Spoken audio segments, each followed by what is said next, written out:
নাম কীর্তন করছেন। তো এই কথাটা তার শিষ্যরা গিয়ে বলেছেন।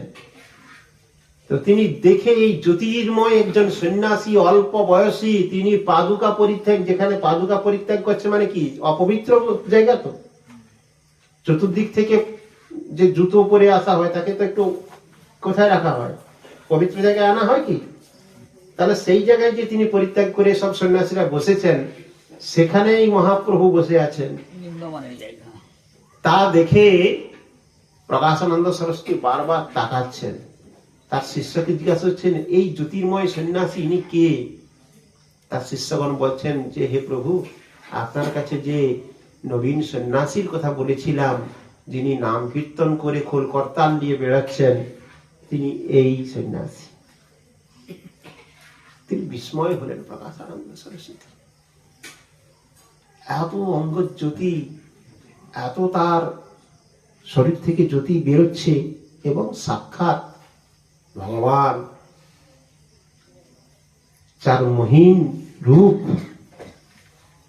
যার রূপ দেখার জন্য পাগল কারা? মুনি ঋষি আদি।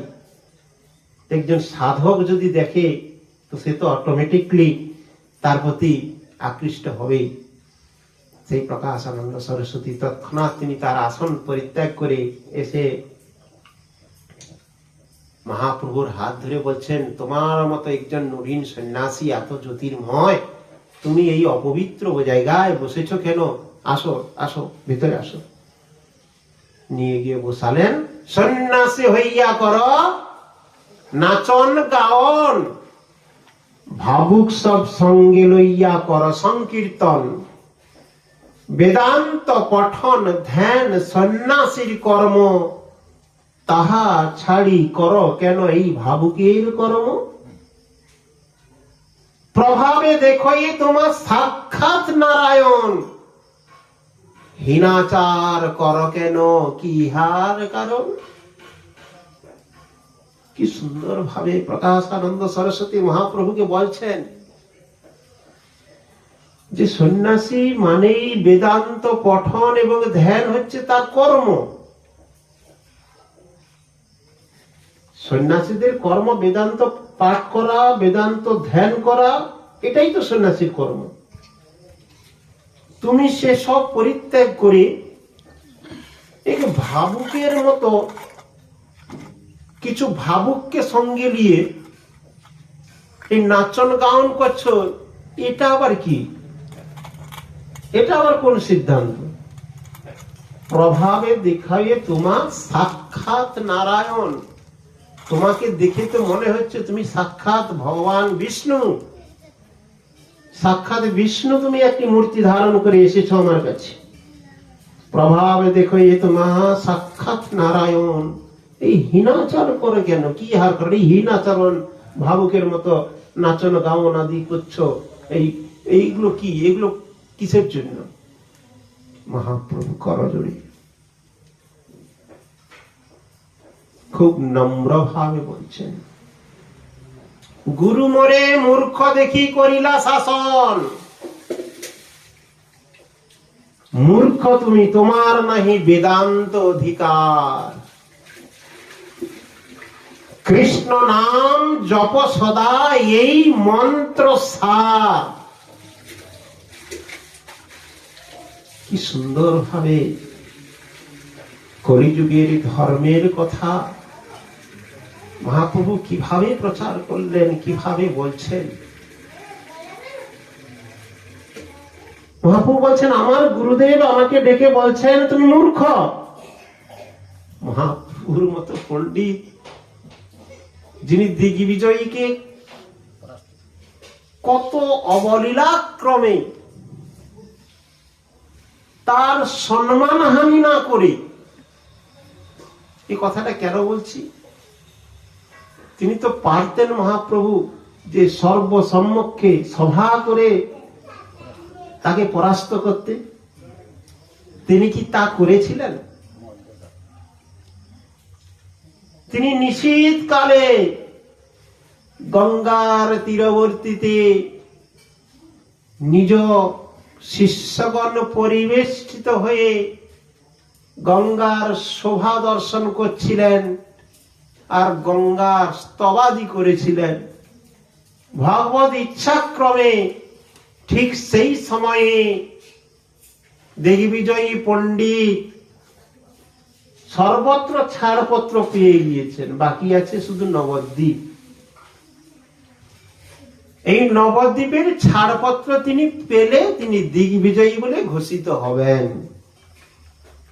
সেই ছাড়পত্র পাওয়ার জন্য এখানে আস্ফালন করে হাতি ঘোড়া আদির মধ্যে তার শিষ্যগণকে নিয়ে পরিবেষ্টিত হয়ে নবদ্বীপ মণ্ডলে এসেছেন। কারণ এখানেই তো তদানীন্তন কালে যত পণ্ডিত আদি ভট্টাচার্য চক্রবর্তী আদি নবদ্বীপে না পড়লে তাদের পাণ্ডিত্য সম্পূর্ণতা হয় না। এখানে বড় বড় টোল রয়েছে, তাই সর্বশেষে তুমি নবদ্বীপে এসেছেন। সেখান থেকে তিনি এসে আস্ফালন করে বলেছিলেন, কে আছে পণ্ডিত আমার সঙ্গে তর্ক যুদ্ধে আসো। এইরকম আস্ফালন, কারণ তিনার আরাধিতা ছিলেন বাগদত্তা দেবী সরস্বতী, যার জিহার মধ্যে বসে আছেন। তাকে কেউ পরাস্ত করতে পারে? যিনি সরস্বতী দেবী, যার জিহায়, দিগ্বিজয় পণ্ডিতের জিহায় বসে আছেন, অতএব তিনি কি পরাস্ত করতে পারবেন কাউকে? তিনাকে পরাস্ত করতে কাউকে পারবেন? মানে সে দিগ্বিজয় পণ্ডিতকে পরাস্ত করার কেউ আছে? কিন্তু সরস্বতীরও পতি যিনি, তিনি তো আছেন নবদ্বীপে। অতএব সেই আস্ফালনে তাকে অবলীলাক্রমে কিভাবে না, নিশীথকালে সভা আদি না করে যখন সেই দিগ্বিজয় পণ্ডিত রাত্রিতে গঙ্গাকে দর্শন করতে এসেছেন, তখন তার সঙ্গে কথোপকথন করে তাকে পরাস্ত করেছিলেন। তাই গৌর প্রেমানন্দে তিনি বলছেন, মূর্খ গুরু মোরে মূর্খ দেখি করিলা শাসন, মূর্খ তুমি তোমার নাহি বেদান্ত অধিকার, কৃষ্ণ নাম জপ সদা এই মন্ত্র সার, কৃষ্ণ নাম হইতে হবে সংসার মোচন, কৃষ্ণ নাম হইতে পাবে কৃষ্ণের চরণ। দেখুন, এটি চৈতন্য চরিতামৃতে কৃষ্ণদাস কবিরাজ গোস্বামী পাদের বর্ণিত। যে প্রসঙ্গক্রমে আমি কথাটায় আসছি, এইখানের মধ্যে সিদ্ধান্তগুলো লুকিয়ে আছে। মহাপ্রভু বলছেন, আমি বেদান্ত পঠন ধ্যান এটা সন্ন্যাসীর কর্ম হলেও আমি তো মূর্খ, আমাকে মূর্খ দেখে যিনি এটা আমাদের মতো জীবকে শিক্ষা দেওয়ার জন্য এই কথাগুলো বলছেন মহাপ্রভু, যে গুরুমরে মূর্খ দেখি করিলা শাসন, কৃষ্ণ নাম জপ সদা এই মন্ত্র সার। তার এই সর্বের সারাংশ হচ্ছে কৃষ্ণ নাম, নাম সংকীর্তন। এই নাম করলে কি হবে? সংসার মোচন হবে। হচ্ছে না কেন? এত জগতের নাম হচ্ছে। সকাল থেকে আমরা ঘুম থেকে উঠলেই তো মাইকে চলছে অষ্টম প্রহর, নিশি প্রহর, 32 প্রহর, 24 প্রহর, কত প্রহর চতুর্দিকে হচ্ছে, এত নাম চলছে। নাম কোন সময় বন্ধ নেই, আছে কি? হরে কৃষ্ণ। আমরাও এত হরিনাম করছি, আমাদের কতটা উন্নতি হচ্ছে।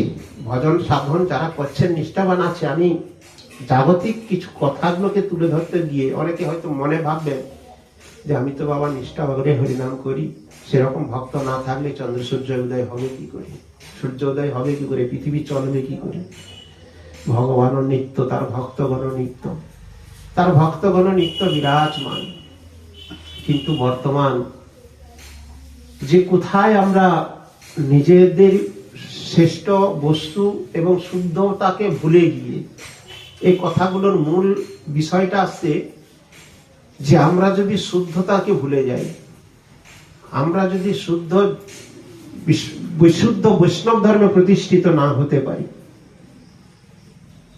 আমরা যদি লোক দেখানো মর্কট বৈরাগ্যের দিকে চলে যায়, তাহলে আগামী দিন কি হবে? তাহলে শুদ্ধ সিদ্ধান্তর গুলোর দিকে আমাদেরকে অগ্রসর হতে হবে। মহাপ্রভু তো আমাদের যে শিক্ষা দিয়েছেন, স্বর্গস্বামীগণ এত কষ্ট করে শ্রীনিবাস ঠাকুর, নরোত্তম ঠাকুর, শ্যামানন্দ প্রভু, মহাপ্রভুর পরবর্তীকালে তিনারা এক গাড়ি গ্রন্থ বৃন্দাবন ধাম থেকে আমাদের এই গৌড় দেশ অর্থাৎ বাংলা, বিহার, উড়িষ্যা আদিকে এনেছিলেন কিসের জন্য? গোস্বামীগণ তিনাদের ভজন সাধন করার পরও এত সাধন করে এই সমস্ত গ্রন্থ আদি কেন রচনা করেছেন? আমাদের মতো মূঢ় সাধক যাতে আমরা সঠিক পথে অগ্রসর হতে পারি, তার জন্য তো। তার জন্যই তো গৌড়ীয় গুরুবর্গগণ, সাধু বৈষ্ণবগণ এত প্রবচন, এত প্রচার আদি করছেন। তারা অক্লান্ত পরিশ্রম করে গ্রামে গঞ্জে মঠ মন্দির ছেড়ে কেন এত ভ্রমণ করে? আমাদের মতো জীবকে রাস্তা দেখানোর জন্য। আর আমরাই তাদেরকে স্থান দিই না। তিনারা বৈকুণ্ঠের নিজজন, বৈকুণ্ঠের শুধু নয়, গোলক বৃন্দাবনের ব্যক্তিত্ব। তারা ভগবানের নিত্য পার্ষদ, জীবের মঙ্গল হেতু।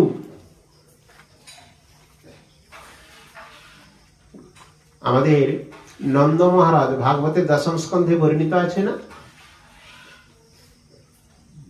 নন্দ মহারাজ কি বলেছিলেন?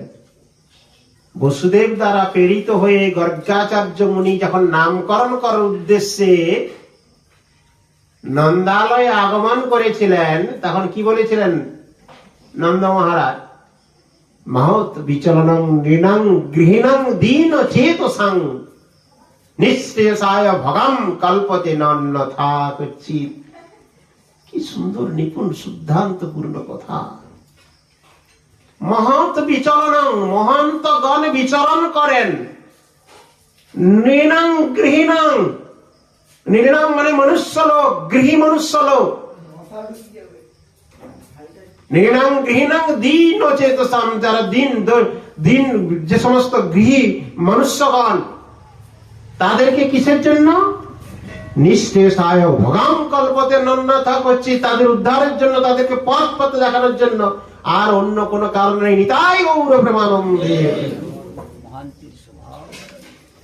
তাই কি বলেছেন গোস্বামী? মহান্তের স্বভাবে তারিতে পামর, নিজ কার্য নাহি তবু জান পরঘর।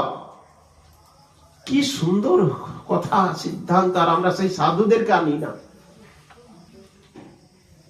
বড় দুঃখ লাগে, আমরা সরাগ বক্তার খোঁজ করি, নিরাগ বক্তার কাছে যাই না। ভাগবত পাঠ করাবো, সরাগ বক্তারকে খুঁজি। বর্তমান সমাজে ডিজে বাজবে, রাধে রাধে করে নাচাবে, ইয়াম্মা বাজবে, ইত্যাদি বাজবে, অনেকক্ষণ হরি কথা চলবে, মাঝে মাঝে সব হাত তুলে নাচবে, রাধে রাধে করবে, এরকম পাঠক চাই। সিদ্ধান্তপূর্ণ পাঠ যদি কোন নিরাগ বক্তা এসে যায়, তার কাছে লোক যায় না। কারণ আমরা যেমন স্টেজীয় লোক, ঠিক সেরকম লোককেই ভালোবাসি, নাকি? সমস্যাটা এই জায়গায়। তো মহাপ্রভু বলছেন, মূর্খ দেখি যেমন বলছেন যে কৃষ্ণ নাম জপ সদা, এই মন্ত্র সার। তারপরে কি বলছেন? নাম বিনা কলিযুগে নাহি আর ধর্ম, সর্বমন্ত্র সার নাম এই শাস্ত্র মর্ম। নাম বিনা কলিযুগে ধর্ম নাহি আর, সর্বমন্ত্র সার নাম। যত মন্ত্র আছে তার সার হচ্ছে কি? নাম একমাত্র। এত বলি এক শ্লোক শিখাইল মোরে, কণ্ঠে ধরি এই শ্লোক করিহ বিচারে। মহাপ্রভু প্রকাশানন্দ সরস্বতীকে বলছেন, আমার গুরুদেব আমাকে এই মন্ত্র দান করেছেন, এই মন্ত্রের দ্বারা সংসার মোচন হবে, এই মন্ত্রের দ্বারা আমি ভগবানের চরণ পাবো, এই মন্ত্র জপ করলেই আমি সংসার থেকে উদ্ধার হব। আর যত মন্ত্র রয়েছে তার মধ্যে সার নাম, এই শাস্ত্র মর্ম। এবং এই কথা বলে একটি শ্লোক আমাকে শিখিয়েছে। কি শ্লোকটা কি বলুন তো? হরে নাম হরে নাম হরে নাম কেবলম কালো নাস্তেব নাস্তেব নাস্তেব গতিরন্যথা। কি সুন্দর সিদ্ধান্তপূর্ণ কথা। ত্রিসত্য করে বলছে, ত্রিসত্য। আগেকার দিনে সংকল্প আদি করলে কি ত্রিসত্য করা হতো? এই 3 বার তুমি এই কথাটা বল, তাই তো?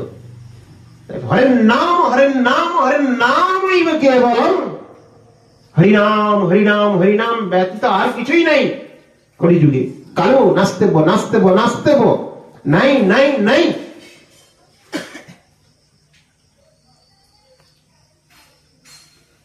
সেই কথা যে এত বলি এক শ্লোক শিখাইল মরে, কণ্ঠে ধরি এই শ্লোক করিও বিচারি।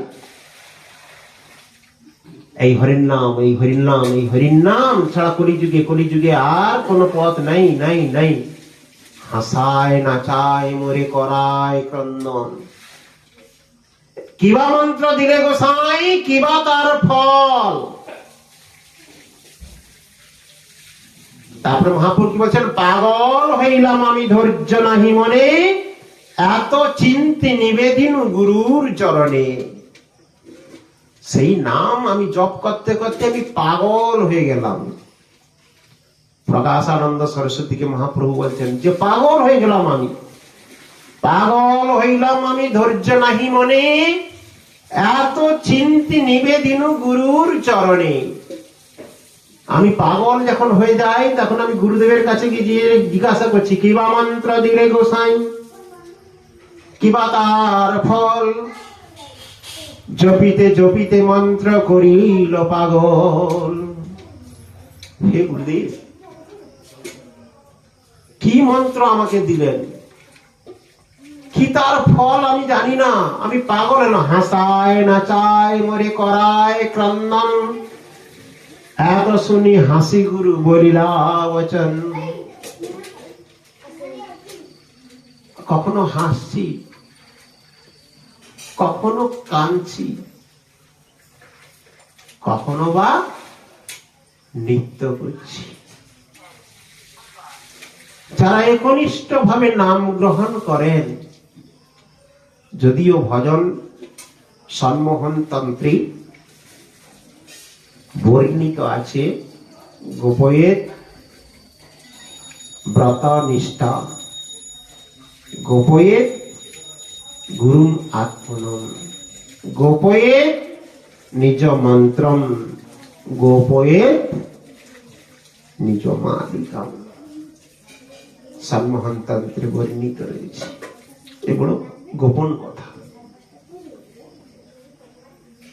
নিষ্ঠা, ব্রত, নাম,